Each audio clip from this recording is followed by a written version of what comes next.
Haleluya. Selamat pagi. Minggu yang diberkati Tuhan. Kita akan memulai ibadah kita. Mari kita siapkan hati kita.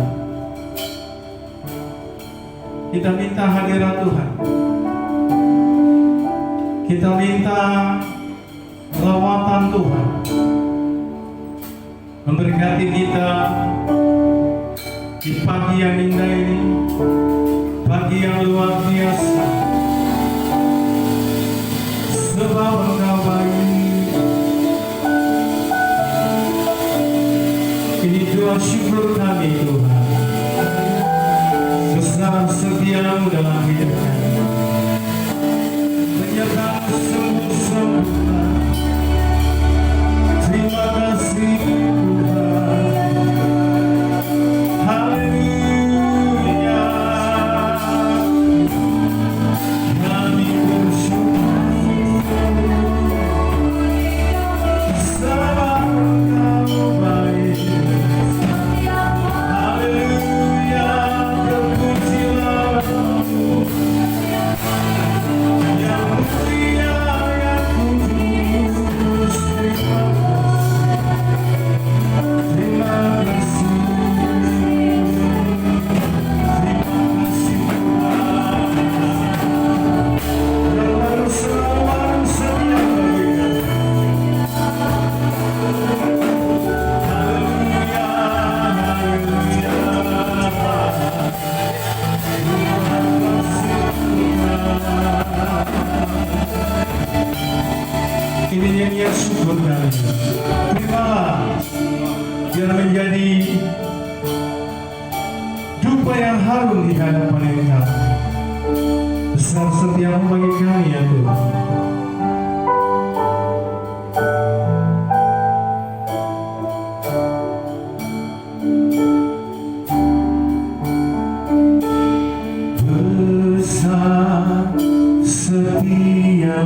hari ini Tuhan siap menolong kita. Ada roh sukacita yang turun dan mengalir di badan kita pagi hari ini. Kita mau masuk hadirat Tuhan dengan ucapan syukur. Selamat berhari.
surga, kami siapkan hati kami. Dalam firman-Mu yang menjadi kekuatan bagi kami. Memberkati kami pagi hari ini, memberkati kami dalam segala keadaan. Dan kami percaya bahwa segala perkara dapat kami tahu di dalam Dia, di dalam Yesus, yang memberi kekuatan bagi kami, akan menolong kami, akan setia bagi kami. Terima kasih Tuhan, terima kasih.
Jemaat yang dikasihi Tuhan, sekarang kita akan memberikan persembahan syukur kita, memberkati pekerjaan Tuhan di tengah-tengah dunia ini.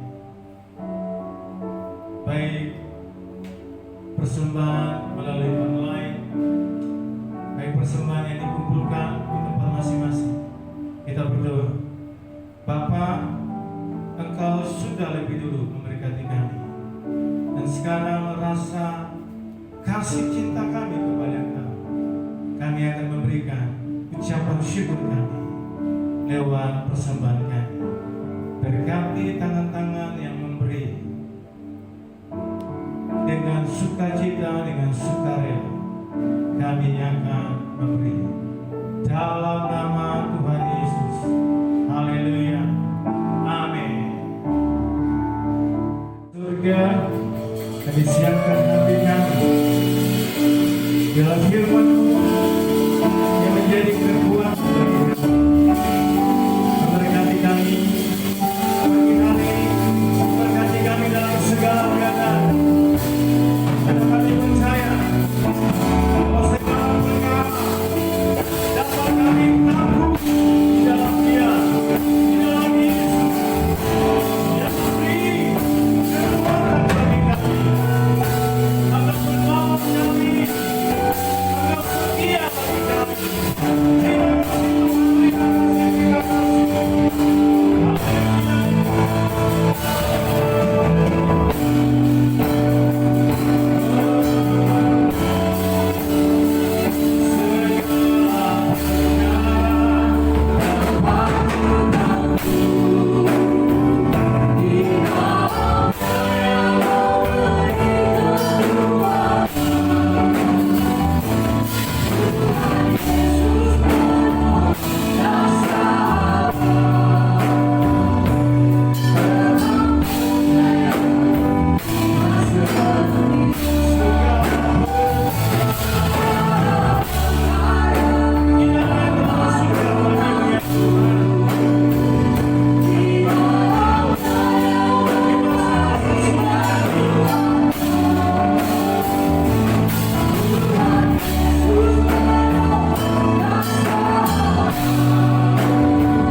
Selamat pagi Jemaat BCM Pineng, Butterwood, Kedah, dan Perlis. Sungguh luar biasa pagi hari ini boleh melayani Bapak Ibu Saudara sekalian. Mungkin juga saudara-saudara kita yang sedang pulang ke Medan, ke Siantar atau dimanapun berada. Sekali lagi saya mau menyapa saudara semua. Shalom. Tidak terasa waktu sudah hampir 2,5 bulan memasuki bulan yang ketiga. Kita berdiam diri saudara, dan saya pun sudah tunggu ini janggut. Nah, puji nama Tuhan. Bapak Ibu, sekali lagi memang hari-hari ini banyak hal yang kita nggak mengerti, dan Tuhan mengajar saya dan saudara untuk banyak berdiam saudara. Bukan hanya kita saja yang berdiam, gereja pun berdiam, bahkan dunia ini pun sekejap berdiam total. Nah, pagi hari ini apa yang harus kita lakukan? Bapak Ibu ini kasih Tuhan, tema khotbah saya pagi hari ini adalah love in action. Bagaimana kasih itu bereaksi, kasih itu bertindak di dalam masa-masa yang sulit seperti sekarang ini. Nah, Bapak Ibu ini kasih Tuhan, kalau kita lihat baik-baik, satu kali Yesus sendiri pernah menyuruh murid-muridnya untuk berdiam. Ya, ketika sebelum Roh Kudus dicurahkan, dikatakan di dalam Kisah Rasul pasal 1 ayat 4, pada suatu hari ketika ia makan bersama-sama dengan mereka, ia melarang mereka meninggalkan Yerusalem dan menyuruh mereka tinggal di situ menantikan janji Bapa yang demikian katanya telah kamu dengar daripadaku. Saudara ini kasih Tuhan, dengar baik-baik. Setiap kali Tuhan mengizinkan segala sesuatu berdiam, Tuhan sedang ingin melakukan satu tindakan. Satu kali Musa juga dikejar-kejar dan di dalam ketakutan dikejar oleh Firaun, dia juga berdiam. Supaya apa? Supaya Tuhan bisa melakukan sesuatu untuk Musa. Nah, saudara, saya berani percaya dunia ini sekarang juga berdiam. Bangsa-bangsa berdiam, hampir merata. Di seluruh dunia, semua orang berdiam dan mulai sedikit demi sedikit bergerak. Terus apa yang harus saya dan saudara lakukan? Bagaimana sikap kita sebagai jemaat Tuhan yang ada di BCM Pineng? Nah, saudara ini kasih Tuhan, waktu Tuhan menjanjikan suruh murid-murid itu diam, mengambil waktu kurang lebih 10 hari, maka ketika dikatakan di dalam Kisah Rasul pasal 2 ayat 15, saudara, tiba-tiba mereka dipenuhi Roh Kudus. Saudara, waktu mereka dipenuhi Roh Kudus, mereka berbahasa-bahasa yang baru. Nah, waktu itu orang-orang yang lalu lalang di pusat kota Yerusalem bilang, ini mabuk ini kayak orang habis minum di lapo tua mungkin, saudara ya. Tetapi Petrus dengan lantang berdiri, dikatakan mereka tidak mabuk karena hari baru pukul 9 pagi. Nah, saudara yang dikasih Tuhan, murid-murid berdiam selama 10 hari, terus hari ke-10 mereka menerima mujizat Tuhan, yaitu dipenuhi oleh Roh Kudus. Nah, kalau kita perhatikan lagi, waktu mereka dipenuhi Roh Kudus, apa yang terjadi? Mereka ingat janji Tuhan sebelumnya. Kalau Roh Kudus itu turun, tetapi kamu akan menerima kuasa. Kalau Roh Kudus turun ke atas kamu, dan kamu akan menjadi saksiku di Yerusalem, di seluruh Yudea dan Samaria, dan sampai ke ujung bumi. Saudara, itu janji Tuhan. Tapi bagaimana mereka bisa bergerak? Bagaimana saya dan saudara bisa bergerak? Kalau hari-hari ini Tuhan melalui situasi dan peraturan pemerintah, peraturan negara, banyak menyuruh kita, saya dan saudara, berdiam, tinggal di rumah, jangan tinggalkan kota. Terus apa yang bisa kita lakukan, saudara? Hari ini kita dipaksa semua untuk berdiam di rumah, berdiam di hostel, berdiam di dalam kota, bahkan kita nggak bisa kemana-mana. Bahkan gembala saudara yang saudara kasih pun nggak bisa bertemu keluarga. Karena masing-masing membatasi diri, saudara. Peraturan negara A, peraturan negara B, melarang orang untuk berterbangan, menyeberang ke kiri dan ke kanan. Nah, Bapak Ibu ini kasih Tuhan. Kalau kita lihat data, saya kemarin lihat data pada tanggal 8 Juni, saudara, Corona ini sudah menjangkiti 6,9 juta orang lebih. 6.960.259 orang. Bahkan dikatakan 401.000 lebih itu sudah mati, saudara yang dikasih Tuhan. Menjangkiti 208 negara dan daerah teritori. Merata di banyak tempat. Memang betul-betul kita ini memasuki satu masa di mana kita terheran-heran. Saya dan saudara tidak pernah mengalami sebelumnya, tetapi sesuatu yang nyata di dalam hidup ini. Nah, Bapak Ibu ini kasih Tuhan, ito-ito lele yang saya hormati, jemaat BCM Pineng, kami pun mengalami hal yang sama, saudara. Kalau saudara dengar baru-baru ini di Batam, saudara,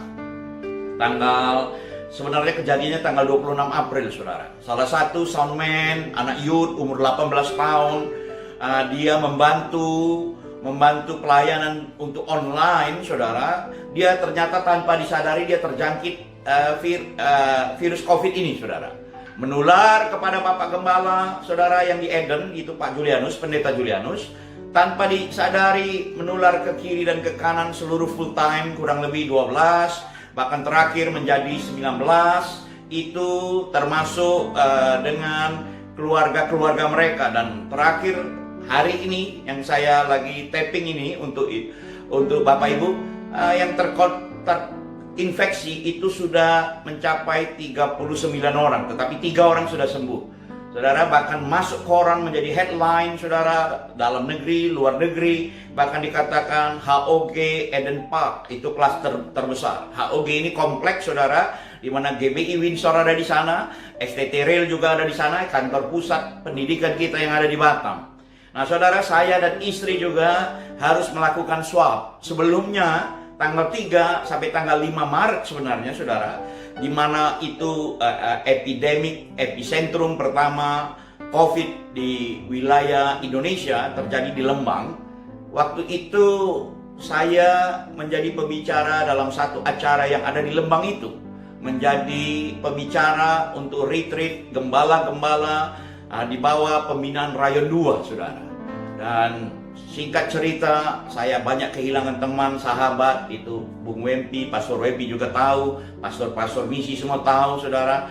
Dan waktu itu kita belum tahu, saudara, karena tanggal 3, tanggal 4, tanggal 5 saya pulang tanggal 4 saya pulang ke Singapura, tanggal 4 malam nyebrang ke Batam, tanggal 5 meeting dengan para dosen STT dan tim pengembalaan yang digembalakan Pak Erwin, Pak Julianus, saudara, yang ada di Windsor. Kami meeting, habis itu saya ke Tanjung Pinang, habis itu saya harus terbang ke Makassar, terus saya ke Papua. Singkat cerita, malapetaka itu terjadi, saudara. Orang-orang yang dilayani, saudara, di Bandung, teman-teman, sahabat, saudara, saya harus kehilangan belasan orang, saudara. Bahkan ketika saya baru tahu mengerti bahwa itu COVID, saudara, saya juga mengkarantina diri saya mulai dari tanggal 22 Maret sampai tanggal 5 April, saudara, sebelum online pertama saya di Windsor, di Batam waktu itu. Nah, saudara, tiba-tiba saya dapat berita lagi orang yang antar jemput saya di Papua juga dipanggil Tuhan. Wah, saya bersedih hati. Nah, hari-hari ini kami mengalami satu proses lagi, saudara, di mana klaster kita, headquarter kita untuk pendidikan, bahkan gereja induk, salah satu gereja induk Rayon Misi yang ada di Batam, yaitu HOG, saudara, juga tiba-tiba terinfeksi dengan virus COVID. Kita nggak ngerti, saudara. Dan semua full time ini dibagi di 7 rumah sakit yang ada di Batam. Dan kita mau tetap bersyukur, saudara. Kenapa? Karena mereka menjadi pendoa-pendoa di tempat-tempat, di rumah-rumah sakit yang ada, 7 rumah sakit yang ada di Batam. Sehingga setiap setiap Senin, Rabu, sampai Jumat ada menara doa yang dinaikkan, saudara, melalui Zoom. Dan bisa dilihat di YouTube. Nah, untuk itu saya mau katakan, aku hendak bersyukur kepadamu, ya Tuhan Allahku, dengan segenap hatiku dan memuliakan namamu untuk selama-lamanya. Itu yang terjadi, saudara. Nah, mau nggak mau saya tetap masuk lagi self karantin, saudara, mengkarantina diri lagi. Sementara saya sedang menunggu hasil swab yang kedua yang belum keluar. Juga bapak-bapak dosen yang lain juga, saudara, harus di swab karena kami di lantai 4, full timer gereja di lantai 6, menara doa lantai semua harus lakukan rapid test dan semua harus melakukan swab. Nah, saudara, saya ingat pesan Tuhan di dalam Yesaya 25 ayat 4. Sebab engkau menjadi tempat pelindung, sebab engkau menjadi tempat pengungsian bagi orang lemah, tempat pengungsian bagi orang miskin dalam kesesakannya, perlindungan terhadap angin ribut, naungan terhadap panas terik. Jadi mau nggak mau saya ingat, saudara, kalau Tuhan itu betul-betul tempat perlindungan saya dan saudara.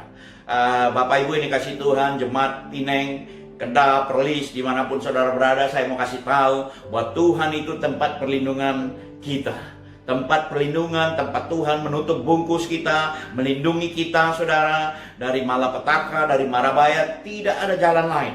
Nah, Bapak Ibu yang dikasih Tuhan, kalau kita perhatikan kembali, saudara, Ada banyak cerita di dalam Alkitab, bagaimana dari sejarah Alkitab kita bisa lihat bagaimana berdiam dan hasil setelah berdiam. Oke, Tuhan menyuruh Nuh dan keluarga berdiam kurang lebih 1 tahun, saudara. Ketika Tuhan mau menghanguskan, meluluhlantahkan bumi, Nuh dan ketiga putranya bersama menantu, istri, dan mengambil sepasang binatang, saudara, naik ke bahtera, naik ke kapal, saudara, kapal induk yang dibangun oleh Nuh bertahun-tahun, supaya apa, saudara? Supaya mereka boleh diluputkan dari banjir. Dan mereka di dalam kapal itu selama 1 tahun.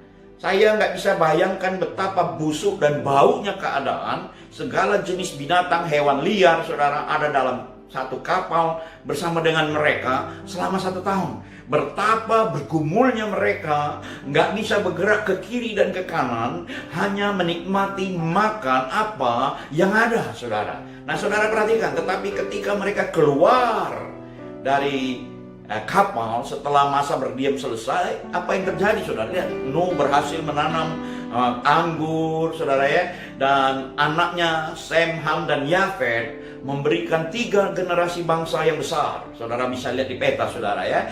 3 benua, saudara, itu dari turunan Nuh.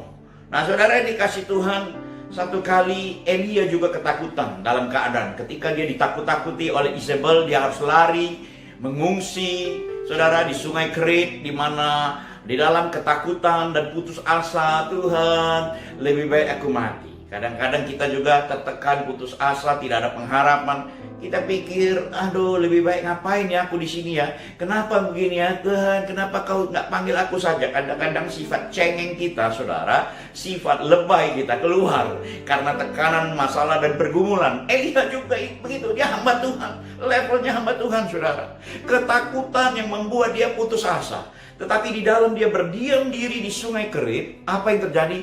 Tuhan sudah buat mujizat, saudara. Saudara bisa bayangkan burung gagak, burung yang rakus, saudara, burung yang ganas seringkali dilambangkan dengan kematian, itu boleh memberi dia makan. Dan setelah dia keluar dari Sungai Kerit, apa? Hampir ratusan Nabi Baal dikalahkan oleh Elia. Nah, saudara, ini kasih Tuhan, saya ambil contoh lagi Yunus, hamba Tuhan juga ini, saudara. Lari dari panggilan, keluar frustasi, saudara, ditelan ikan 3 hari 3 malam dalam perut ikan. Saudara bisa bayangkan baunya, busuknya dalam perut, saudara, asam lambung, asam ini, saudara ya, bangkai, pencernaan, saudara. Dan ketika dia sudah merasa waktunya tiba, dia dimuntahkan keluar. Akibatnya apa, saudara? Satu kota Niniwe boleh dibenamkan. Saya berani percaya jemaat Pineng, Perlis, Kedah yang saya kasihi, saudara harus tahu bahwa Tuhan itu senantiasa bekerja di dalam segala situasi yang ada. Nah, kalau kita perhatikan lagi, saudara, bagaimana Tuhan mengurung Yakub di rumah Laban. Dikatakan apa, saudara? Dia lari dari kejaran Esau. Dia lari, saudara, karena dia bohongi papanya, ayahnya dia bohongi, hak kesulungan abangnya dia ambil. Dan dia lari, saudara, menumpang di rumah Laban. Akhirnya Laban menjadi mertuanya juga ikut menekan dia. Tetapi saudara perhatikan, selama bertahun-tahun hidupnya tertekan, saudara ya. Tetapi ketika dia keluar, apa yang terjadi? Penyertaan dan perkenan Tuhan membuat Yakub memiliki identitas baru menjadi Israel. Nah, saudara yang dikasih Tuhan, dengar baik-baik, saya percaya sekali itu. Sama dengan murid-murid ketika mereka terkurung 10 hari, nggak kemana-mana setelah berdiam dan menerima Roh Kudus, Petrus boleh berkhotbah. Alkitab katakan di Kisah Rasul pasal 2, 3.000 orang merespon akan Injil. Nah, saudara yang dikasih Tuhan, terus bagaimana dengan kita hari-hari ini? Saya berani percaya Tuhan juga sedang berbicara kepada kita, gereja Tuhan, baik yang ada di Pineng, di Perlis maupun di Kedah. Apa yang bisa kita pelajari? Saudara, apa yang dapat dan menjadi perenungan kita selama pandemik ini? Selama kita nggak bergerak, terus kita merenung, kita berfellowship, kita berdoa, apa yang kita dapat?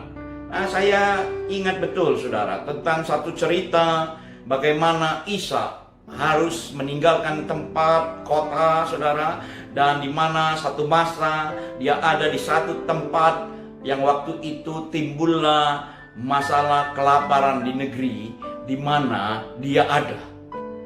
Jemaat BCM Pineng, baik yang di Kedah, di Perlis. Kadang-kadang kan kita juga nggak mau, saudara ya. Harusnya kalau kejadian seperti ini enaknya kita di rumah, betul? Isa, saudara, waktu itu dia juga di satu negeri yang sedang dilanda oleh kelaparan. Bukan oleh pandemik, saudara, tapi kelaparan di mana orang semua kekurangan dikatakan. Maka timbullah kelaparan di negeri itu. Ini bukan kelaparan yang pertama yang telah terjadi dalam zaman Abraham. Sebab itu Isa pergi ke Gerar kepada Abimelek, raja orang Filistin. Gak ada pilihan bagi dia, saudara, karena dia mengalami masa kelaparan. Dia harus berada di satu negeri, di mana negeri asing bagi dia, dan dia dalam keadaan segala terbatas. Ketakutan, saudara, sampai akhirnya istrinya sendiri dia bilang itu saudaranya, karena dia takut orang bunuh dia. Itu keadaan Isa zaman itu. Jadi kalau kita bayangkan sekarang, sama dengan pandemi COVID-19 ini, yang kalau kita lengah sedikit aja, mungkin juga akan mengancam nyawa kita, saudara. Nah, saudara, ini kasih Tuhan terus apa yang dilakukan Isa waktu dia di dalam keadaan sesak, saudara. Dia melihat tanah yang tandus, negeri yang tandus, saudara. Dan yang dia lakukan adalah apa, saudara? Dia menabur. Di Kejadian 26 ayat 12-13 bilang begini, menaburlah Ishak di tanah itu, dan dalam tahun itu juga ia mendapat hasil 100 kali lipat, sebab ia diberkati Tuhan. Dan orang ini menjadi kaya, bahkan kian lama kian kaya, sehingga ia menjadi sangat kaya. Perhatikan Bapak Ibu yang dikasih Tuhan. Di dalam kondisi yang tidak baik, Ishak melakukan satu tindakan yang sangat radikal, yang berlawanan dengan konsep orang lain, saudara.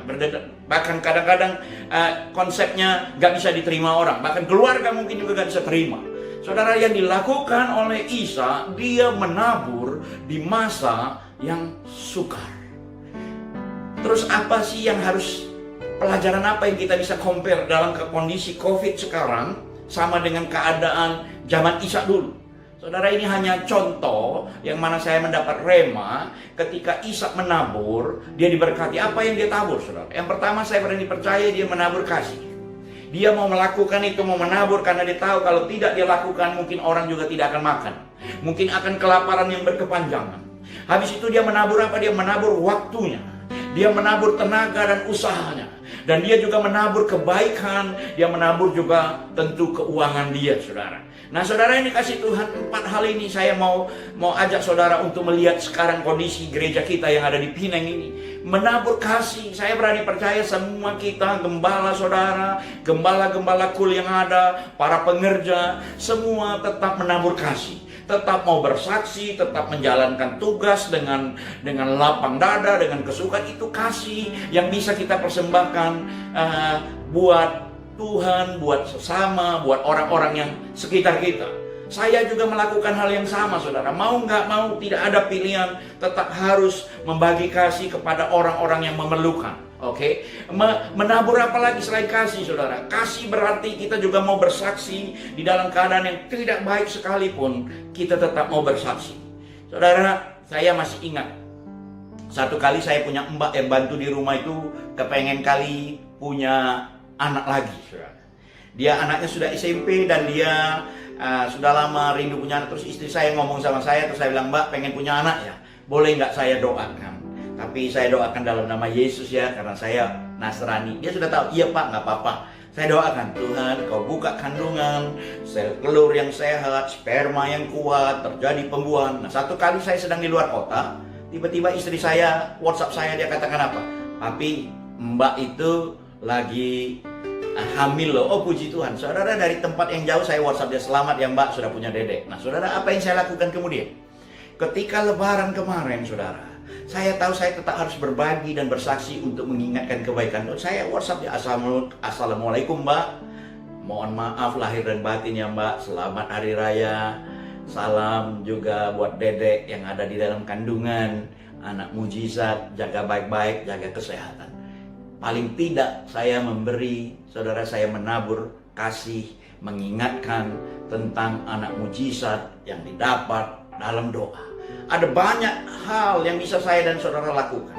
Oke, kita masih bisa bersaksi dimanapun. Dengan WhatsApp kah, dengan telepon kah, mari kita menabur. Kita juga mau menabur waktu kita, tenaga kita, kebaikan kita yang lain. Saudara, ini kasih Tuhan waktu dan tenaga. Mari perhatikan gembala kul. kul-kul yang ada.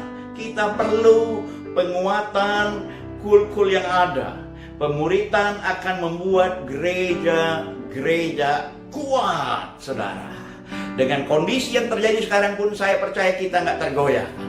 Kenapa? Karena kul-kul, sel grup kita kuat. Saudara, di dalam 1 Korintus pasal yang ketiga dikatakan, entahlah orang membangun dari jerami kah, daun kering kah, satu kali setiap pekerjaan orang akan diuji.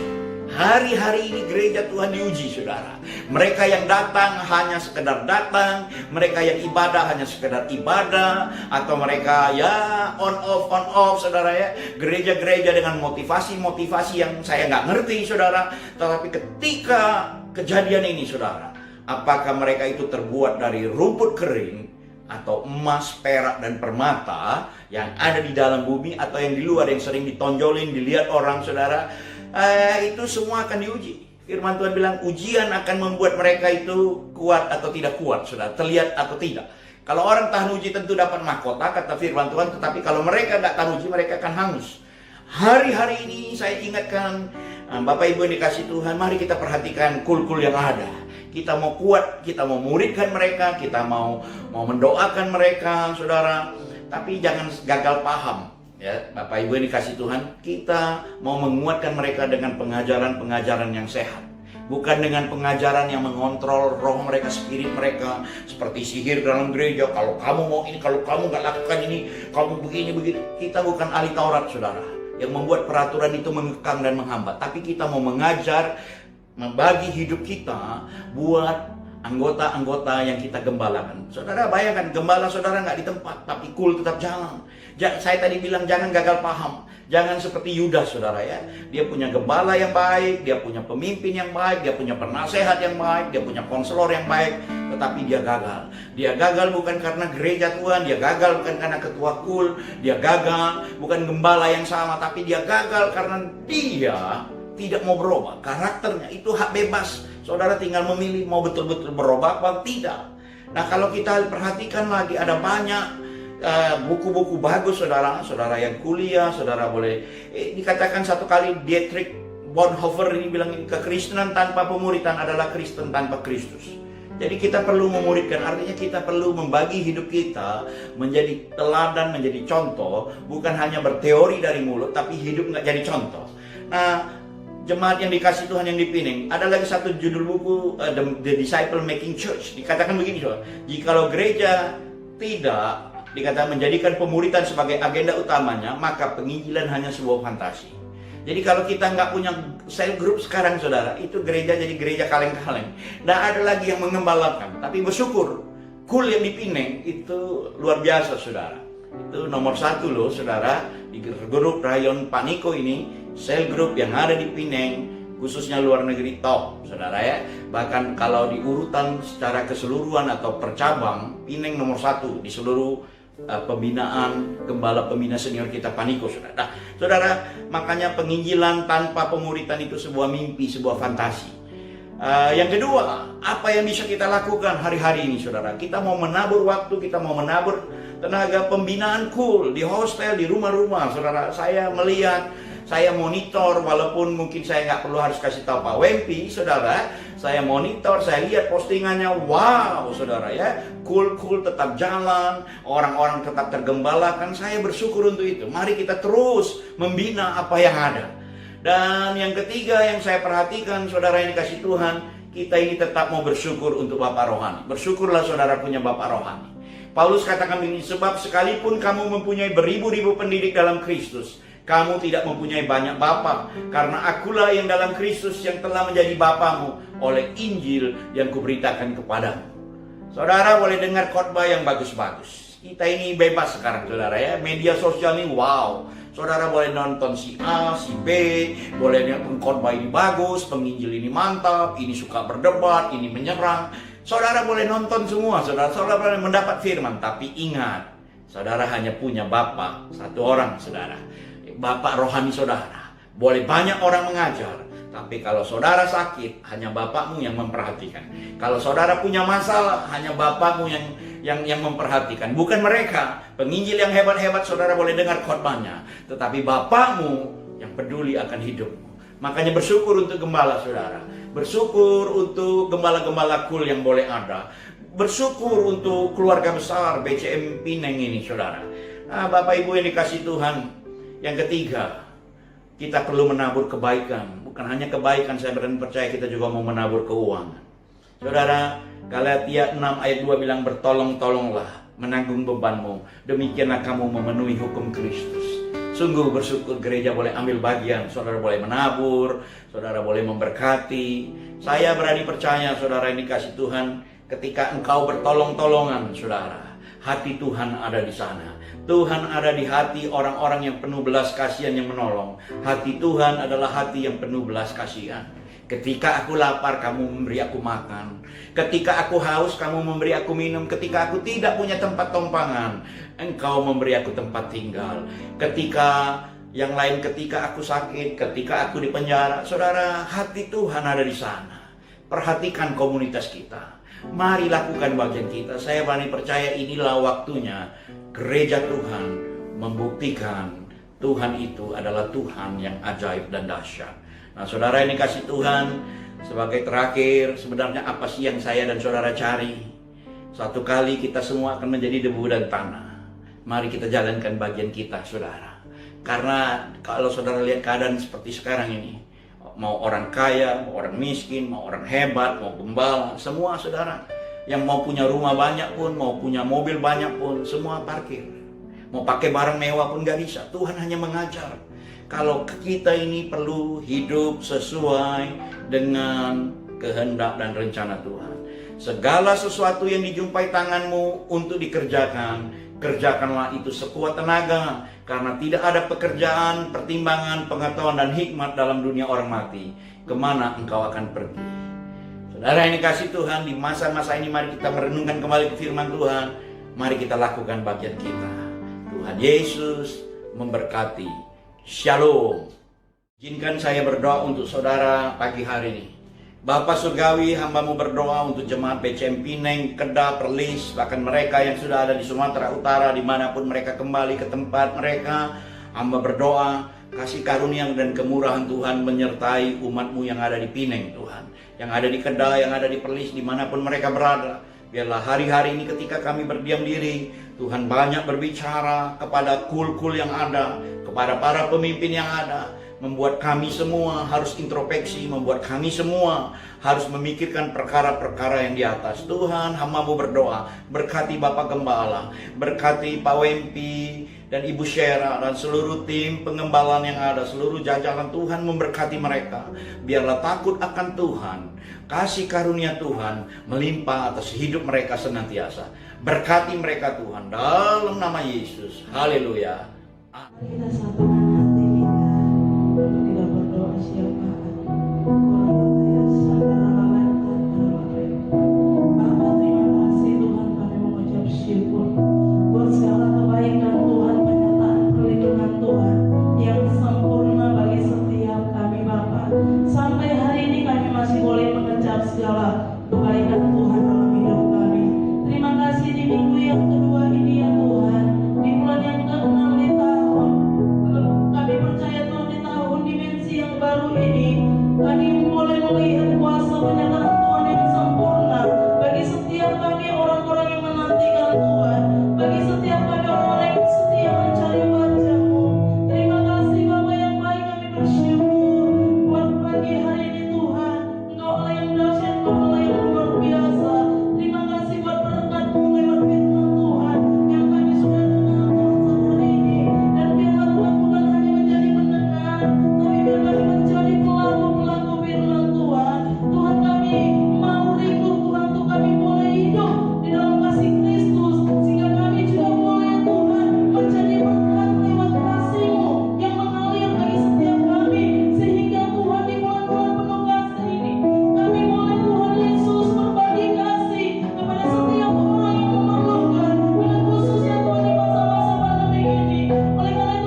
Yesus Kristus Tuhan dan Juru Selamat kita, persekutuan yang manis dengan Allah Roh Kudus, terus tinggal menyertai kita mulai hari